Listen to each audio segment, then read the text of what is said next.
يا جماعه ما حدش قال ستوب ليه؟ في ايه؟ ما انت يا رامي المخرج. ايوه بس انا بمثل، حد تاني يقول ستوب، ما تقول انت. يعني دي كل مشكلتك؟ ماشي يا جماعه ستوب. ده على اساس ان احنا ما وقفناش يعني. وبعدين انت بتصور من هنا وانت بتصور من هنا وبتلفوا مع بعض. هو مش طالع معاك؟ طالع معاك. طالع وعادي جدا. فين مدير التصوير؟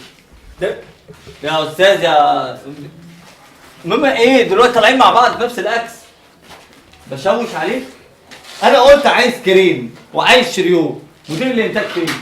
مدير الانتاج فين الكريم والشريو؟ يعني ايه؟ انا كل ما اكلمك تطلع لي جيبك. خلاص شكرا اتفضل. يا جماعه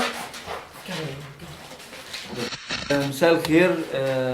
احنا مبسوطين ان انتم معانا في كواليس مسلسل فهد الوردي المصري.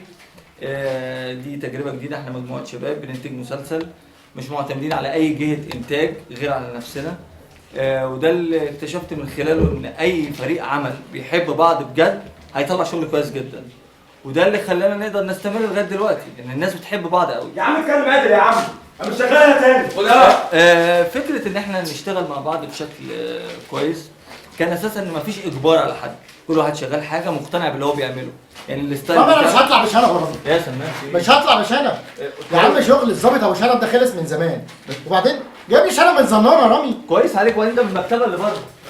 في شخصيات تانية موجوده معانا غير شخصيه الظابط. في شخصيه البطله اللي هي ساره.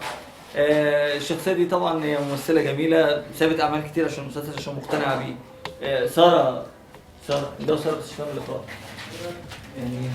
راح تصور اعلان من ابو فلوس. مفيش حد في فريق العمل عندنا بيهتم بالجزء المادي خالص. لو بصيت للوكيشن ده، اللوكيشن ده مش فقير، احنا اللي عاملينه كده. احنا اخترنا مكان يكون هادي ما فيهوش مشاكل عشان نصور بمزاجنا، يكون اللوكيشن مناسب. لكن لو اشتغلنا في مكان تاني حتى لو كان غني بس ما فيهوش فيه مشاكل زي يا على انت بتعمل ايه على هنا منك مين؟ انتظرونا في رمضان مسلسل فهد الوردي المصري المحقق قريبا.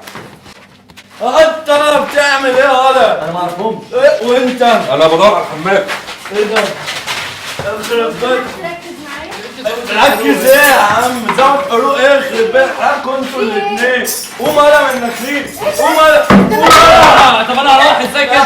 طلع. ايه ده؟ كاميرا.